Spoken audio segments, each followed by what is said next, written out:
हम स्टैटिक्स की बुक कर रहे हैं और चैप्टर नंबर 1 पर हैं, जिसका नाम है सेंटर ऑफ ग्रेविटी। इसी को सेंट्रोइड भी कहते हैं, इसी को सीजी नाम से भी जाना जाता है। बड़ा चैप्टर है, इसमें 6 टाइप्स की प्रॉब्लम्स हैं, जिसमें से 4 टाइप्स हम सीख चुके हैं। आज हम टाइप 5 सीखेंगे, जिसका नाम है when density is not constant है, व्हेन डेंसिटी वेराइजेस, ऐसे भी कह सकते हैं। इस एक्सरसाइज के जो क्वेश्चन आपको करने हैं, पहले आप उनकी टिकिंग कर लीजिएगा, उसके बाद उनका मेथड हम समझते हैं, तब ये जाकर के हमारी एक्सरसाइज पूरी होगी। तो आप अपनी बुक निकाल लीजिएगा, page number 69। Come to page number 69। Article 1.7 नहीं करना है। Page number 70, 19 important, 20 important, 21 important, 22 double mark, 23 नहीं करना है। Page 76, problem 1 2 double mark, 3 important, 4 5 double mark, 6 नहीं करना है।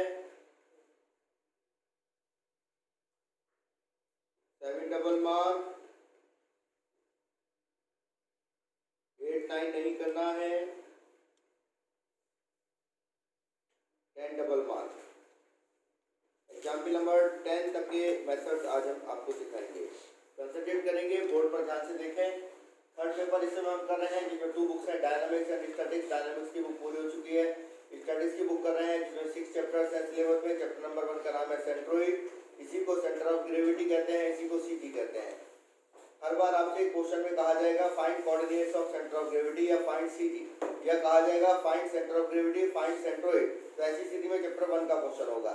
ऐसा कोई भी क्वेश्चन आ जाए तो आप देखेंगे उसमें आर्क का सवाल अगर है तो टाइप 1 की टेक्निक लगाएंगे, एरिया का क्वेश्चन है तो टाइप 2 की टेक्निक लगाएंगे, वॉल्यूम का क्वेश्चन है तो टाइप 3 की टेक्निक लगाएंगे, सरफेस का क्वेश्चन है तो टाइप 4 की टेक्निक लगाएंगे। ये चारों टाइप हम आपको सिखा चुके हैं। आज इससे आगे की बात करेंगे। अगर आपको याद आ रहा हो, कई दिन से पढ़ाई हमारी चल रही है, हम हर बार एक ही फॉर्मूला यूज करते हैं, एक्स बार का integration X D M upon integration D M, Y bar का formula integration Y D M upon integration D M. फिर डी एम की वैल्यू रखते हैं, रो कैंसिल कर देते हैं, क्योंकि रो कांस्टेंट माना जाता है, रो यूनिफॉर्म माना जाता है। लेकिन अगर रो कांस्टेंट नहीं है, अगर रो यूनिफॉर्म नहीं है, रो एक जैसा नहीं है, रो की वैल्यू बदल रही है, डेंसिटी चेंज हो रही है, तो आप रो से रो को कैंसिल नहीं कर सकते। ऐसी स्थिति में क्वेश्चन को किस ढंग से करना होता है, यही हमारा टाइप 5 है। यानी कि आज की एक्सरसाइज के क्वेश्चन में भी आर्क लिखा हुआ होगा, एरिया लिखा होगा, वॉल्यूम लिखा होगा, सरफेस लिखा होगा, लेकिन ये उसके साथ साथ जरूर लिखा होगा कि डेंसिटी कांस्टेंट नहीं है, डेंसिटी की कुछ वैल्यू बताएंगे। अगर ऐसा सवाल आ जाए तो फिर क्वेश्चन जो है टाइप 5 का बन जाता है, जिसे कहते हैं डेंसिटी इज नॉट कांस्टेंट या डेंसिटी वेराइजेस। टाइप 5 के क्वेश्चन को सॉल्व करने के लिए ये प्रोसेस फॉलो करे जाते हैं। 3 स्टेप में सभी सवाल होते हैं, step 1, step 2, step 3। Step number 2 में फार्मूला सेलेक्ट करना होता है। फार्मूला सेलेक्ट करने के 3 मेथड है, इसलिए आज की एक्सरसाइज में 3 तरीके के सवाल बन जाते हैं।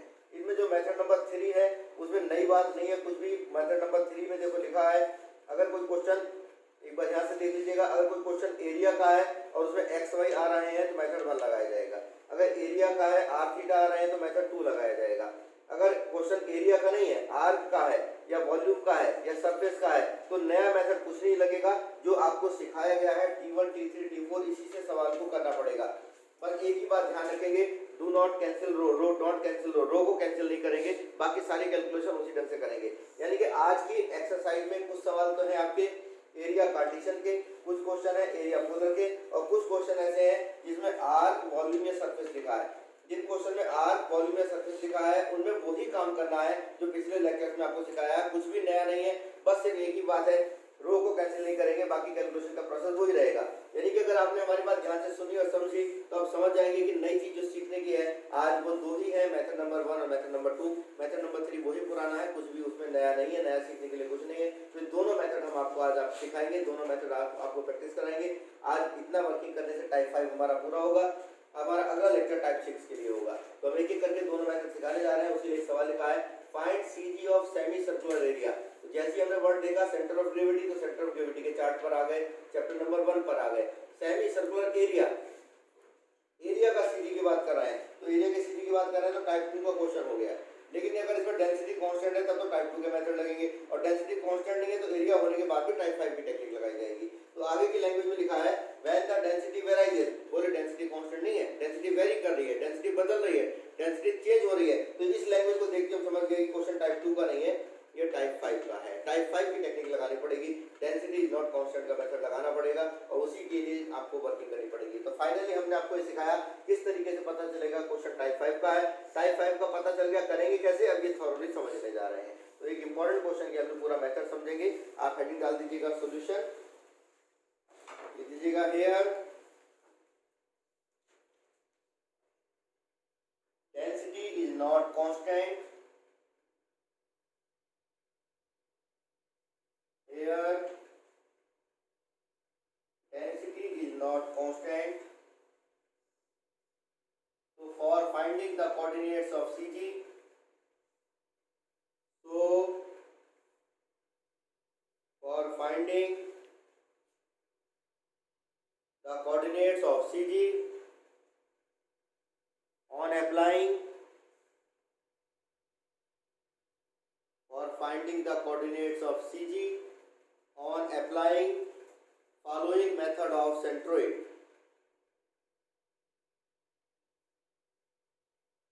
On applying following method of centroid, bracket में लिख दीजिएगा T5। T5 का सवाल बन गया, T5 का क्वेश्चन बन गया। तो हम T5 की टेक्निक से लगाएंगे। हेडिंग डाल दीजिएगा step number 1 to draw figure and axes, to draw figure and axes. हम फिगर बनाएंगे और एक्सेल बनाएंगे। तो हम देखेंगे क्वेश्चन की लैंग्वेज से फिर से कि फिगर किसकी बनानी है, सीजी निकालना है सेमी सर्कुलर एरिया का। तो हमें जो डायग्राम बनाना है वो सेमी सर्कुलर एरिया का डायग्राम बनाना है, तो सेमी सर्किल हमें बनाना पड़ेगा। तो लिख दीजिएगा consider rectangular axis,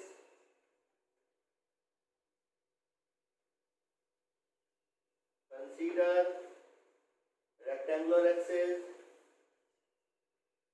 and draw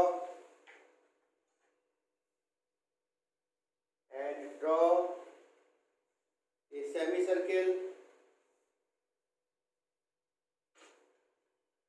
semicircle of radius a,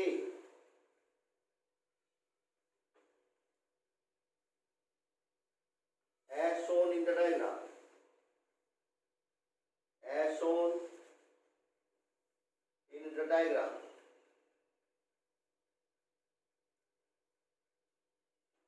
So that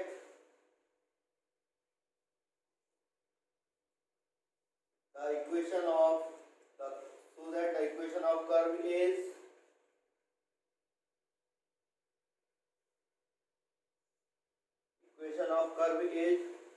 लीजिएगा r equals to a cos theta।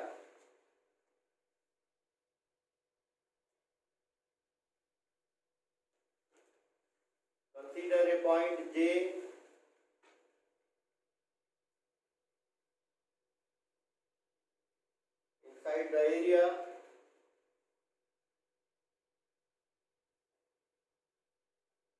inside the area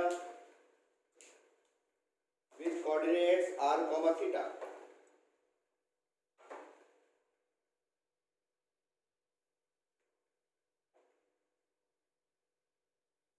diagram बनाइएगा।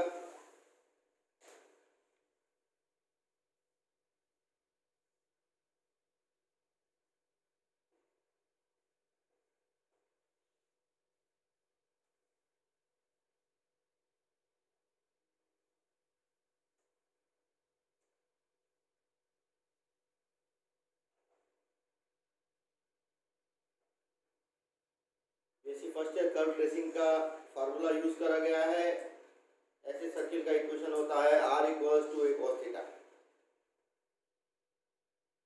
अगर सर्किल के सेंटर पर ओरिजिन आ जाए तो फार्मूला होता है x square plus Y square equal a square. अगर एक एंड पर आ जाए तो फार्मूला होता है r equals to a cos theta. Density की लैंग्वेज पढ़िएगा, when the density varies, density मतलब रो, वेराइजेस मतलब प्रोपोर्शनल, अनुक्रमानुपाती है। डेंसिटी किसके अनुक्रमानुपाती है, किसके प्रोपोर्शनल है, as the distance from one end of the bounding diameter. एक ये प्रोपोर्शनल है डिस्टेंस के, कौन से डिस्टेंस के, जो ये बाउंडिंग डायमीटर कहलाता है, इसे डायमीटर या बाउंडिंग डायमीटर कहते हैं। इसका एक एंड से किसी भी पॉइंट की दूरी तक, तो इस एंड से पॉइंट तक की दूरी अगर निकाले तो आर होती है। आपने 12th में भी सीखा है, बेसिक फर्स्ट में भी सीखा है। अगर पॉइंट के कोऑर्डिनेट आर थीटा लें तो आर को रेडियस वेक्टर कहते हैं। पोल से लेकर के पॉइंट तक की डिस्टेंस रेडियस होती है और ये एंगल थीटा होता है, इसलिए इस पॉइंट के कोऑर्डिनेट आर थीटा है। तो रो के लिए कह रहे हैं rho is proportional to R. Proportional को इक्वल में कन्वर्ट कर दो तो के आर आ गया इक्वेशन नंबर 2। स्टेप नंबर 1 हमारा पूरा हो गया है। स्टेप नंबर 1 में हमने डायग्राम बना दिया है और डायग्राम बना करके हमने इक्वेशन लिख दिया है कर्व का, और डेंसिटी की जो वैल्यू दे रखी है क्वेश्चन में, वो क्वेश्चन की वैल्यू हमने लिख दी है। वो लैंग्वेज में, वो सेंटेंस में लिखी हुई है, उसे हमने इक्वेशन में बदल दिया है। कहते हैं डेंसिटी डिस्टेंस के प्रोपोर्शनल है, तो प्रोपोर्शनल को इक्वल में कन्वर्ट करके के जो है हमारा कांस्टेंट है, तो लिख दीजिएगा वेयर के इज ए कांस्टेंट। ध्यान दें रो कांस्टेंट नहीं है, रो की वैल्यू के आ है, रो के आंसर में आर आ रहा है, तो रो कांस्टेंट नहीं है लेकिन के कांस्टेंट है, यानी कि के को हम कैंसिल करने का वर्क कर सकते हैं। हेडिंग डाल दीजिएगा step number 2।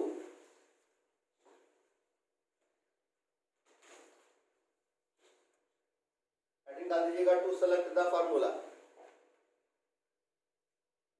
To select the formula. अब हमें फार्मूला सेलेक्ट करना है। फार्मूला सेलेक्ट करने के 3 मेथड हैं।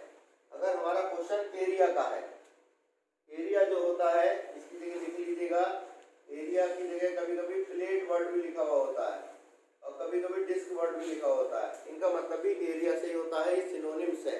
तो एरिया लिखा हो, प्लेट लिखा हो, डिस्क लिखा हो, लेमिना लिखा हो, 4 वर्ड है, चारों लिख लीजिएगा। क्वेश्चन में एक्सरसाइज में चारों मिलेंगे। इन चारों का मतलब एक ही है, इनका मतलब एरिया है। तो अगर क्वेश्चन में एरिया दे रखा है तब तो मेथड 1 मेथड 2 लगाएंगे। इसके अलावा कुछ भी दे रखा है तो पुराने ही मेथड लगेंगे, फिर कोई नया मेथड नहीं लगेगा। तो हमारे क्वेश्चन में एरिया है तो इसलिए m1 लगेगा या m2 लगेगा। कौन सा लगाना है हमें इक्वेशन से पता चलेगा। अगर हमारी इक्वेशन में xy है तो मेथड 1 लगेगा, हमारी इक्वेशन में r थीटा है तो मेथड 2 लगेगा। हमारी इक्वेशन में आप देख सकते हैं बेटा r थीटा आ रहा है, यानी कि ये क्वेश्चन मेथड नंबर 2 से हमें करना है। तो लिख दीजिएगा हियर स्टेप नंबर 2 में, here the equation is in polar form. Equation is in polar form, so selecting polar form formulas. So selecting polar form formulas. Polar form का फार्मूला लगाना पड़ेगा, ब्रैकेट में लिख दीजिएगा m2। m2 मेथड लगाने जा रहे हैं। देखिएगा m2 मेथड की क्या खास बात है, पढ़िएगा क्या लिखा है, एज m1। कहते हैं m2 में m1 वाले फार्मूलाज ही लगेंगे, यानी कि यही दोनों फार्मूलाज लगेंगे, इन्हीं दो का यूज करना पड़ेगा। अगर m1 का सवाल है तो ये दोनों लगेंगे, m2 का सवाल है तब भी यही दोनों लगेंगे। बस चेंज ये है कि m2 के क्वेश्चन में इन दोनों में x की जगह r cos थीटा रखना है, y की जगह r sin थीटा रखना है, dx dy की जगह r d थीटा dr रखना है। तो लिख दीजिएगा नेक्स्ट टाइम में, let coordinates of CGR x bar comma y bar, let coordinates of CGR x bar comma y bar, so that we have, दोनों फॉर्मूला लिख दीजिएगा। नंबर 3 डाल दीजिएगा, इसे नंबर 4 डाल दीजिएगा। x bar equal double integration x rho dx dy upon double integration rho dx dy, y bar equals double integration y rho dx dy over double integration rho dx dy।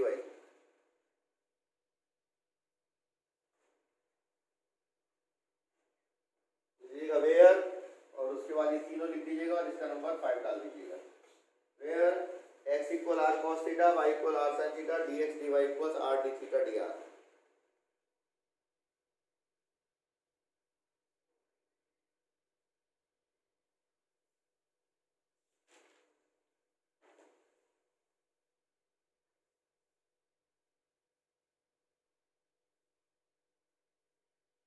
Next हम लिखें so that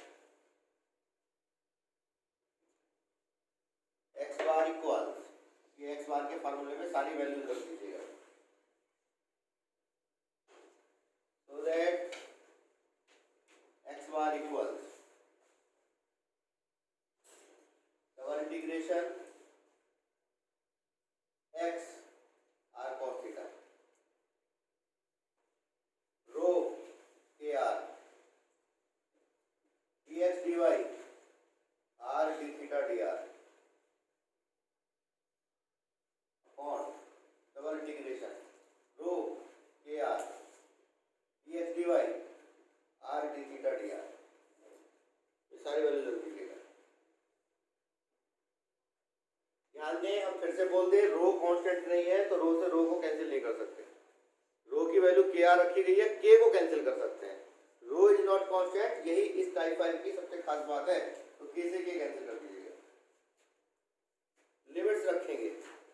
limits रखने का तरीका यहाँ से देखेंगे, element लिया है, यहाँ से लेकर के सरफेस तक कहीं पे भी लिया जा सकता है। तो आर की वैल्यू 0 से शुरू होगी ऑलवेज, और जो कर्व है आपकी बाउंड्री वहां तक चलेगी। बाउंड्री क्या है कर्व की? कर्व की बाउंड्री है r equal to A cos theta. तो r की लिमिट है 0 से लेकर के 2a cos थीटा तक, 0 से लेकर के 2a cos थीटा तक। r की लिमिट होगी, पोल से शुरुआत होगी 0 से और कर्व की बाउंड्री तक चलेगी। तो r की लिमिट होगी हमेशा 0 से लेकर के कर्व की इक्वेशन तक, यानी 2a cos थीटा तक। थीटा की लिमिट, ये वाला जो पार्टिकल मांगना आपने यहाँ से लेके यहाँ तक कहीं भी मान सकते हैं। तो इस जगह थीटा 0 होता है, यहाँ पे थीटा की वैल्यू π/2 है।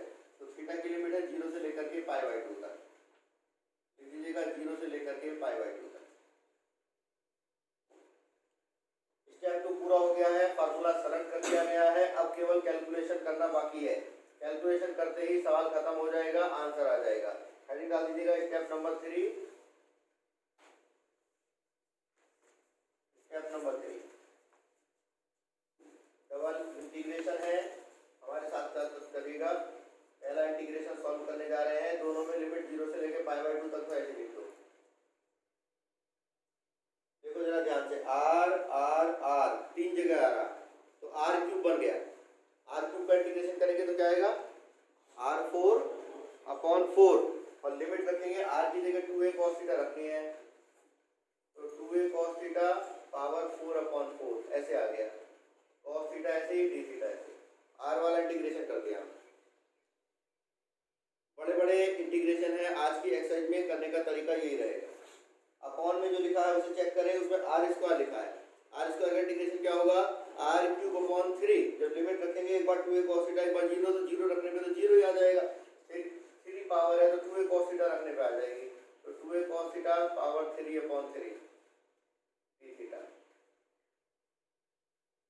इक्वल्स 2a की पावर 4 है, 2a की पावर 3 है, 3 पावर कैंसिल हो गया, 2a बचा रह गया। 3 ऊपर चला गया, 4 नीचे आ गया डिनोमिनेटर में। इंटीग्रेशन 0 to π/2 ऐसे ही।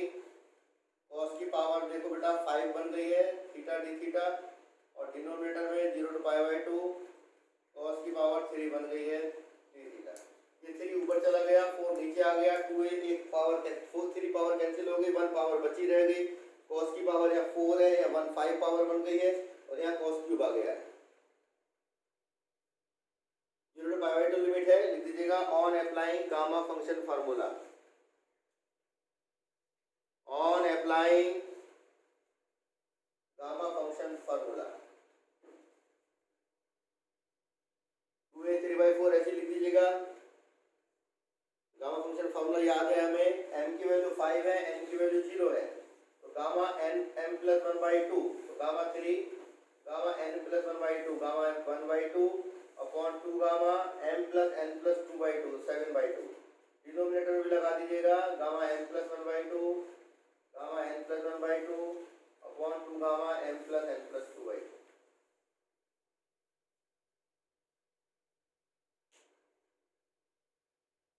फॉर्मूला जिन बच्चों को याद नहीं है लिख लीजिएगा, हम एक बार बोल दे रहे हैं।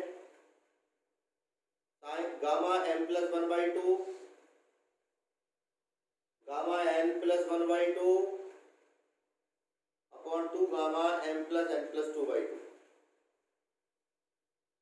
सॉल्व कर देंगे, यही आपके x बार का आंसर आ गया है। It gives you the value of x bar. Next element डाल दीजिएगा, to find y bar. To find y bar, y bar का ये वाला फार्मूला लगाना है। इस फार्मूले में y की जगह क्या रखना है? आर साइन थीटा, रो की जगह क्या रखना है के आर, और डी एच डी वाई की जगह क्या रखना है R D theta D R, रख दीजिएगा। लिख दीजिएगा वाई बार इक्वल्स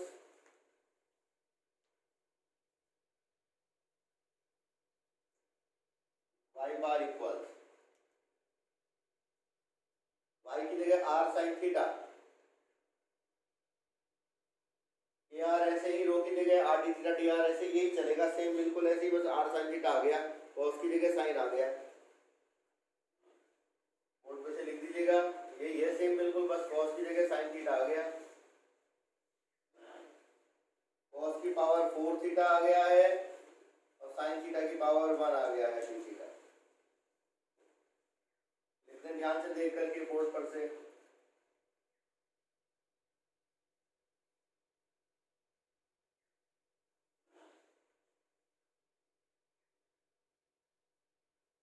अब की बार गामा फंक्शन फिर से लगाना पड़ेगा, बस पहले में और इसमें एक्स बार में और वाई बार में यही डिफरेंस है। उसमें केवल cos की पावर 5 आया था, इसमें cos की पावर 4 आ रहा, उसके साथ साइन आ रहा।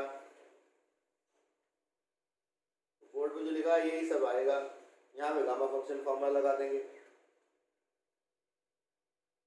दीजिएगा ध्यान से देख करके।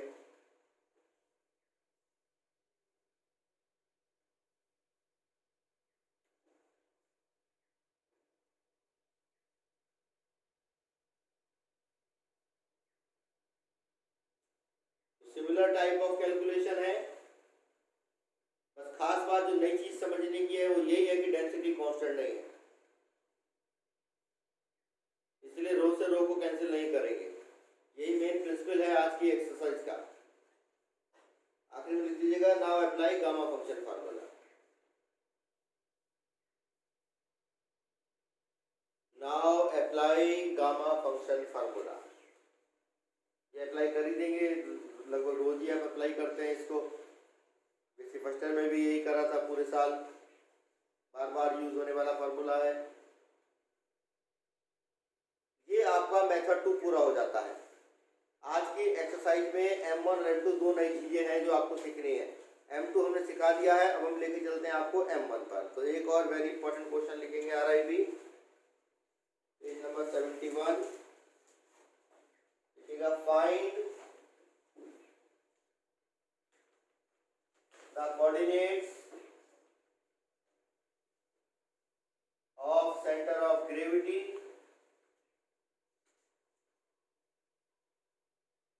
find the coordinates of center of gravity of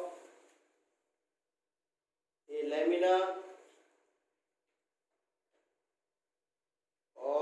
lamina in the shape of a quadrant of the curve in the shape of quadrant of the curve। Equation लिख दीजिएगा, बोर्ड पे लिखी है x upon a power 2/3 plus y upon b power 2/3 equal 1। आगे लिख दीजिएगा where density is given bye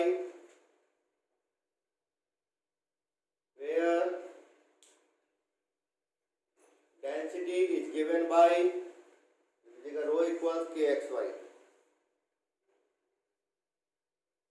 rho equals kxy। आगे लिख दीजिएगा k is a constant। Solution rate डाल दें, लिख दीजिएगा density is not constant,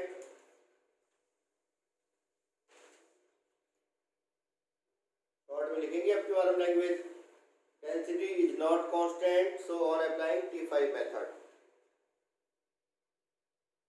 so on applying T5 method।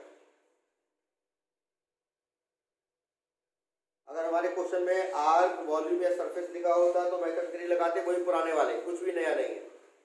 अगर इसमें आर थीटा इक्वेशन में आ रहे होते, एरिया का सवाल है तो मेथड 2 लगा देते। ये लेमिना यानी एरिया का क्वेश्चन है और एक्स वाई आ रहे हैं तो मेथड नंबर 1 लगेगा। तो हेडिंग डाल दीजिएगा स्टेप नंबर 1, डायग्राम बनाने जा रहे हैं। इसे आप पहचान सकते हैं, जैसे फर्स्ट का आपका पढ़ा हुआ कर्व है, आपको इंपॉर्टेंट कर्व्स के फोटो भी डाले गए थे, तो वो भी आपने तैयार करे होंगे। आप इसे जान सकते हैं, पहचान सकते हैं, ये हाइपोसाइक्लॉइड है। तो हमें हाइपोसाइक्लॉइड का डायग्राम डायरेक्ट बनाना है। ये अगर आप नहीं पहचान पाएंगे तो ऑब्वियसली प्रॉब्लम होगी, तो इसलिए इंपॉर्टेंट कर्व्स आपको दिए गए हैं, फर्स्ट का रिवीजन कराया गया है। तो लिख दीजिएगा the given curve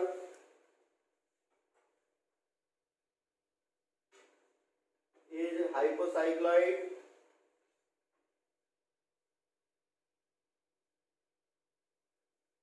in Cartesian form. In Cartesian form. So consider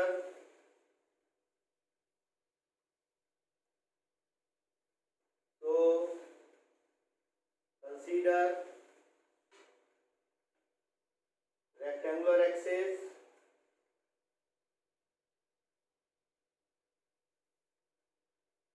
and draw the curve. Draw the curve. Consider the positive quadrant only. Consider the positive quadrant only.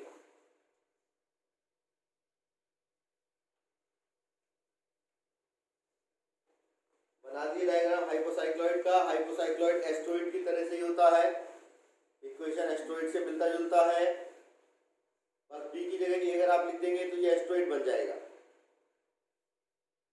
अगर ए और बी अलग अलग लिखे रहेंगे तो ये हाइपोसाइक्लॉइड कहलाएगा। इन्होंने कहा है कि इसका एक क्वाड्रेंट लेना है, तो पूरा डायग्राम हमें नहीं बनाना है, 3 क्वाड्रेंट्स को डिलीट कर दिया गया है, केवल फर्स्ट क्वाड्रेंट को ही कंसीडर करना है। तो केवल इस क्वाड्रेंट के लिए ही सेंटर ऑफ ग्रेविटी हमें कैलकुलेट करना है, फर्स्ट क्वाड्रेंट के लिए सेंटर ऑफ ग्रेविटी कैलकुलेट करना है। तो इसके लिए जो है डायग्राम बना दिया है, एक्सेस बना दिए गए हैं। आप जानते हैं कोऑर्डिनेट्स इसके a0 होते हैं और इसके कोऑर्डिनेट 0b होते हैं। लिखिएगा consider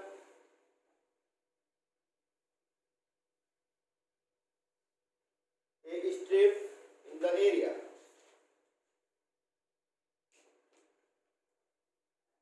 Consider a strip in the area. जिस एरिया का सीधी निकालना है उसमें एक स्ट्रिप बना ली गई है। इस स्ट्रिप के अनुसार ही लिमिट्स लिखनी है। लिख लीजिएगा लिमिट्स ऑफ y। स्ट्रिप के एंड पॉइंट पर लिमिट रखी जाती है, तो यहाँ पर y की वैल्यू 0 है और यहाँ पर y की वैल्यू क्या होगी, लिखिएगा y फ्रॉम कर्व। कर्व की इक्वेशन से जो y निकलेगा वो लिमिट होगी। जैसे पिछले क्वेश्चन में r जो कर्व की इक्वेशन से निकला था वो लिमिट थी, तो उसे सॉल्व करना पड़ेगा। तो लिखिएगा 1 इम्प्लाइज है, 1 को सॉल्व कर रहे हैं। x वाले टर्म को राइट में ले जाइएगा, 2/3 को पावर को राइट में ले जाओ, 3/2 पावर आ गई। b को भी राइट में ले जाओ,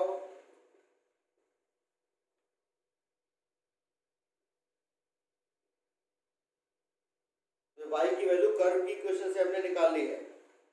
यही लिमिट को रिप्रेजेंट करेगी, हर क्वेश्चन में इसी ढंग से लिमिट निकाली जाएगी। लिमिट 0 से शुरू होगी और कर्व की इक्वेशन तक चलेगी। ये कर्व की इक्वेशन जो है वहां से y की वैल्यू निकाल ली हमने। तो लिख लीजिएगा लिमिट्स ऑफ y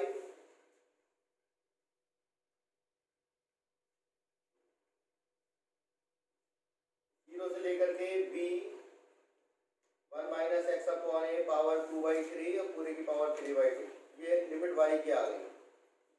नेक्स्ट हमें दीजिएगा लिमिट्स ऑफ x। ये स्ट्रिप आप कहाँ से कहाँ तक मान सकते हैं, जो फर्स्ट ईयर में भी आपको सिखाया गया था लिमिट निकालने का तरीका, वही टेक्निक लगा रहा है। ये स्ट्रिप जो है यहाँ मानी जा सकती है, यहाँ मान सकते हैं, इस किनारे तक मान सकते हैं। तो इस वाले एरिया के लिए कैलकुलेशन करनी तो 0 से लेकर के a तक मान सकते हैं। तो x की लिमिट आ गई है 0 से लेकर के a तक। इनका कंबाइंड नंबर 3 डाल दीजिएगा। ये हमने लिमिट निकाल ली। स्टेप नंबर 2, फार्मूला सेलेक्ट करना है। दीजिएगा to select the form, heading डाल दें टू सेलेक्ट द फार्मूला। जैसे हम कई कई बार बता चुके हैं। अगर एरिया का सवाल है, पोलर फॉर्म का है तो मेथड 2 लगेगा, किसी और का है आर्क, वॉल्यूम या सरफेस का तो पुराने मेथड लगेंगे। हमारे क्वेश्चन में एरिया कार्टेशियन है तो पहला मेथड लगाने जा रहे हैं। लिख दीजिएगा वी हैव, दोनों फॉर्म में लिख दीजिएगा, x bar equals double integration x rho d x D y upon rho d x D y, इसका नंबर डाल दीजिएगा 4, और वाई बार इक्वल लिख दीजिएगा, इसका नंबर डाल दीजिएगा 5।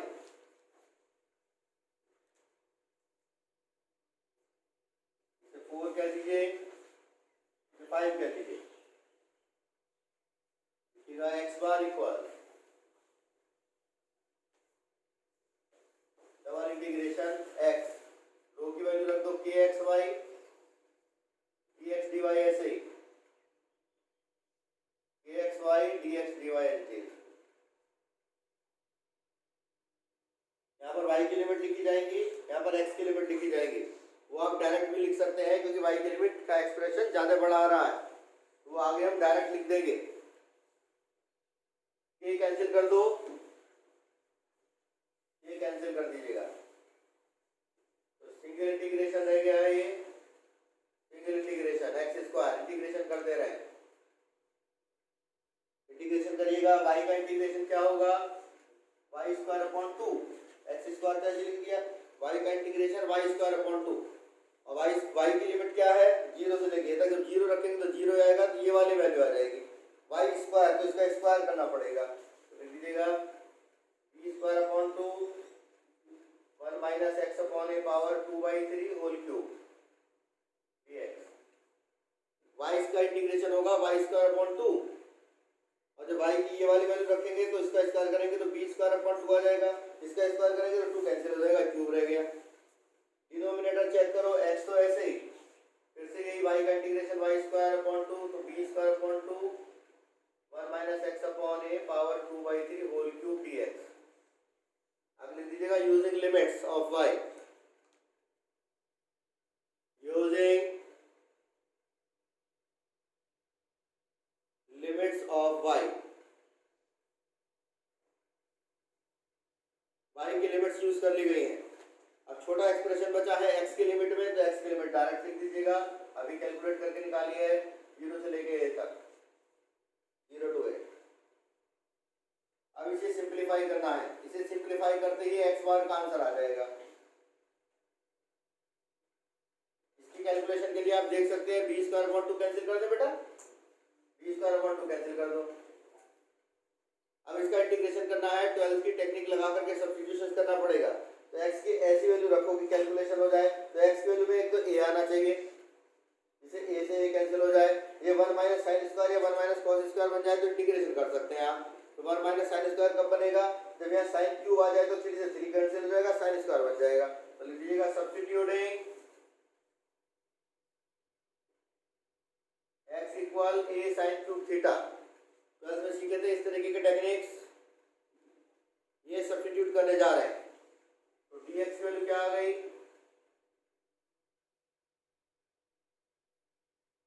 3a sine square theta, sine theta का कॉस थीटा डी थीटा, ये सब इसमें रख दीजिएगा। x बार equals integration X square a square sine raised to power 6 theta, यहाँ रखेंगे a sine cube theta, a से कैंसिल, 3 से 3 कैंसिल, तो 1 माइनस साइन स्क्वायर आ गया, तो कॉस स्क्वायर बन गया ना बेटा, और ऊपर 3 पावर है तो कॉस की पावर 6 बन गया। dx की वैल्यू रख दो, तो 3a sine square theta cos theta D theta,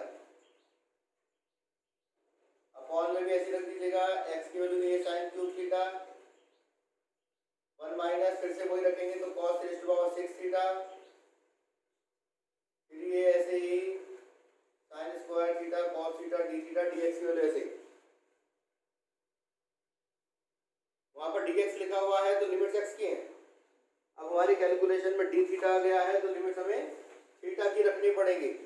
theta की लिमिट निकालने के लिए क्या करेंगे, एक्स की वैल्यू 0 रखो तो ए 0 में चला गया, साइन थीटा इक्वल 0, साइन 0 की वैल्यू 0 तो लिमिट 0 आ गई। ए रखो, ए से ए कैंसिल हो गया, साइन थीटा की वैल्यू 1, साइन पाई बाई 2 1 होता है तो लिमिट पाई बाई 2 आ गई। तो नई लिमिट बन गई है 0 से लेकर के पाई बाई 2 तक। तो एक्स बार इक्वल्स एक ये कैंसिल कर दे रहे हैं, 0 टू पाई बाई 2 ऐसे ही, 3a से 3a कैंसिल कर दो, साइन की पावर 8 आ गई बेटा, कॉस की पावर 7 आ गई। ऐसे डिनोमिनेटर चेक कर लीजिएगा, साइन की पावर 5 थीटा, कॉस की पावर में है 7 और 0 टू पाई बाई 2 ऐसे लिखा रहने दो। आप देख सकते हैं लिमिट 0 टू पाई बाई 2 बन गई है, साइन और कॉस की पावर आ गए हैं, तो इसका मतलब इसमें गामा फंक्शन फॉर्मूला अप्लाई करा जाएगा। लीजिएगा using gamma function formula.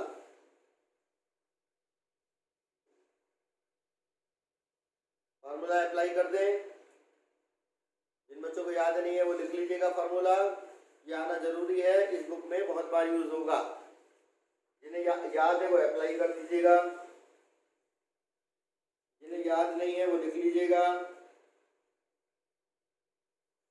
0 to pi by 2 sine raise to power m theta cos raise to power n theta d theta equals 0 to pi by 2 sine raise to power m theta cos raise to power n theta d theta equals gamma m plus 1 by 2 gamma n plus 1 by 2 upon 2 gamma m plus n plus 2 by 2।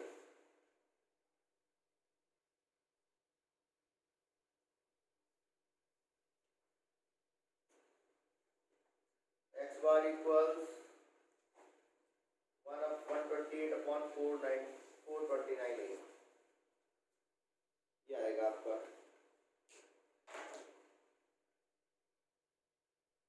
In questions में diagrams बहुत important sentence बोल रहे हैं, ध्यान से सुनिएगा। इन questions में diagram वाली सिमेट्री नहीं चलेगी क्योंकि रो कांस्टेंट नहीं होता है। डायग्राम में सिमेट्री क्या थी हम जो पढ़ते थे, अगर x के अबाउट सिमेट्रिकल है तो y बार 0, y के अबाउट सिमेट्रिकल है तो x बार 0। वो वाले फार्मूले इस एक्सरसाइज में नहीं लगाने हैं क्योंकि डेंसिटी कांस्टेंट होती है तभी वो फार्मूले काम करते हैं। इसमें सिमेट्री काम करेगी इक्वेशन वाली, इक्वेशन में जो सिमेट्री है उसका यूज कर सकते हैं। जैसे इसमें x आ रहा, y बार में y आ जाएगा, बाकी सारी वैल्यूज एक जैसी रह रही है क्योंकि इसमें भी x और y को इंटरचेंज करने से कोई इफेक्ट नहीं पड़ रहा, तो इसमें y बार की वैल्यू सिमिलरली करके आप डायरेक्ट लिख सकते हैं। ध्यान से सुन लीजिएगा, अगर रो कांस्टेंट नहीं है तो डायग्राम की सिमेट्री काम नहीं करती, इक्वेशन की सिमेट्री काम करती है। इक्वेशन में सिमेट्रिकल फॉर्म है तो आप दूसरा रिजल्ट डायरेक्ट लिख सकते हैं।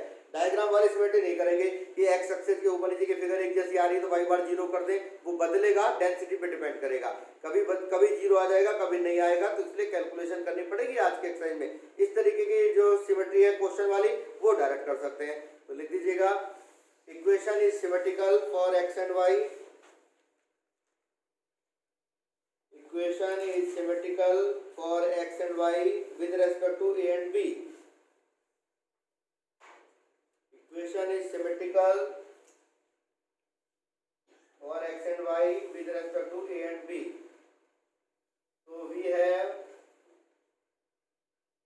similarly.